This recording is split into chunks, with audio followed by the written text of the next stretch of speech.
Hello, my name is Carson Gadler and I volunteered at two local dental clinics in La Ceiba, Honduras from August 6th to August 11th.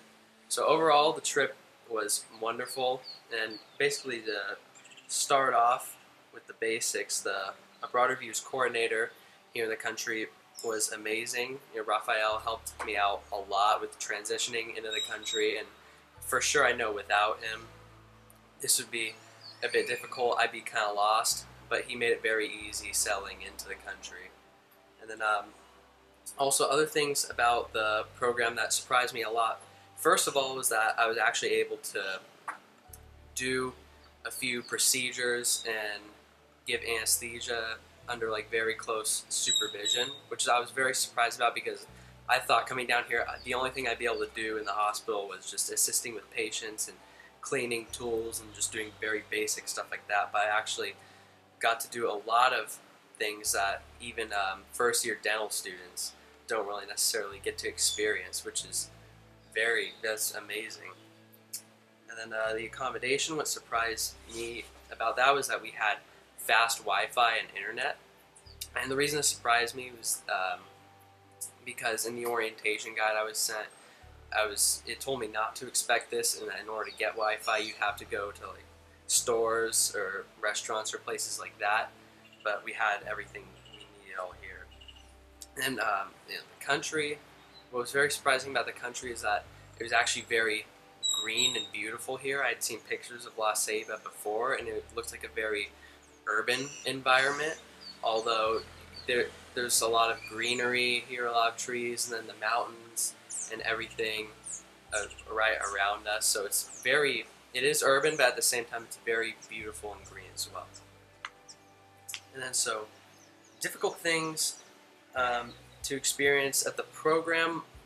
It was a bit difficult at first was the medical terminology and sort of the tools, being able to translate those from English to Spanish, because we did have translators, but there were definitely some times where they didn't know the names of the tools or anything like that, or because medical terminology is very complicated, but eventually we were able to figure it out and it wasn't that much of a problem. And so tips for future volunteers, first of all, to start off with the clothing. You definitely bring multiple pairs of scrubs. You're going to be changing in and out of them because you're going to be very sweaty here, very hot, because it's very hot and humid. Also, with the rest of your clothes, bring lightweight clothes because, like I said earlier, it's very, very hot and humid here, and it's likely that you won't have AC in your house. So just expect this beforehand and be prepared to live in these conditions. And then also donations. If you're a doctor or you have access to medical supplies or dental supplies that you're willing to donate, for sure donate those, because the local hospitals I volunteered at here, they didn't have a lot of tools or anything like that. They didn't have a lot of variety. So just donating things like that would definitely go a long way down here. And then a few other things that people should know. A major thing is the currency down here. When you go exchange your currency back in the States, you're usually going to get big bills like the 500 Lampira bill. But the problem about this is if you try to pay almost anything down here with that kind of bill, they're not going to be able to break it. So the best example is the taxis. The taxis cost 25 lempiras, which is about a little over $1 anywhere in the city. But the problem is, if you carry around big bills, they're not going to be able to accept that. So when you go get your currency exchanged, try to get like 50s and 100s and smaller bills like that. Try to avoid getting the big 500 bills. And then so, personally, I felt like the program was truly amazing, and every aspect of it was fantastic. From just starting from the accommodation, we had just typical Honduran meals every single day. We were always well fed, and It was very comfortable here as well. Also very secure. I had no problems about that. I was never in fear at all or anything. And then even like to the program, like I mentioned earlier about how I was actually able to not just witness, but also take part in certain procedures as well, was something very unique and something that I wouldn't really be able to do anywhere else in the world.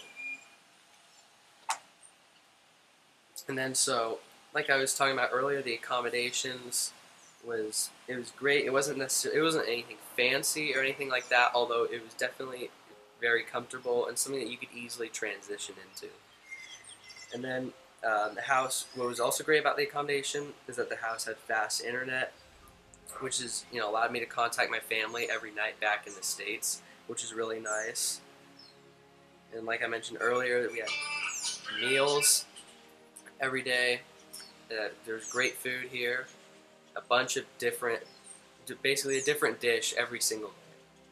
And then there's also a gate out in front of the house, which locked, and there's no way you could get through it. That made us feel very secure. And also, even besides that gate, the neighborhood, different parts of the city are also closed off during the night. So it just makes the whole area very safe and secure. And so my favorite memories of the trip would be, well, first of all, from the program itself, it would be pulling my first tooth. Now, obviously, I did this under a lot of supervision from the doctors, although being able to do something like this is something I just wouldn't be able to do anywhere else, and things that even dental students in their first year don't even get to experience sometimes. So that was a fantastic experience for myself. And then the country, my favorite memory of the country was when we went and visited a place 20 minutes outside of the country. It was called Pico Bonito, and it was in this very secluded area up in the mountains, in like the rainforest, and it was sort of like a resorty type place right on the river. It was very beautiful there. I'd never been to any place like it before, and I'd say if volunteers come down here, I'd definitely recommend it to them if they have the downtime. And so my support from a broader views, prior to traveling was great because I got Raphael's number on WhatsApp, and I was able to ask him questions and communicate with him very easily, which made settling into here a lot easier before I even came to the country. And the website information was also great as well. It's very easy to sign up. You just put in all your information and just go from there. And then also, after I did, the website sent me orientation guides, various things like that, which told me what to expect and how to prepare and what to bring to the country. And then also, if there's any other broader view volunteers that do have questions, I'd be willing to answer them about this trip and just the experience in general. And how I found out about this trip is that a friend named Giancarlo recommended it to me because he wants to study dentistry like I do, and he's done other dental trips with other countries from a broader view.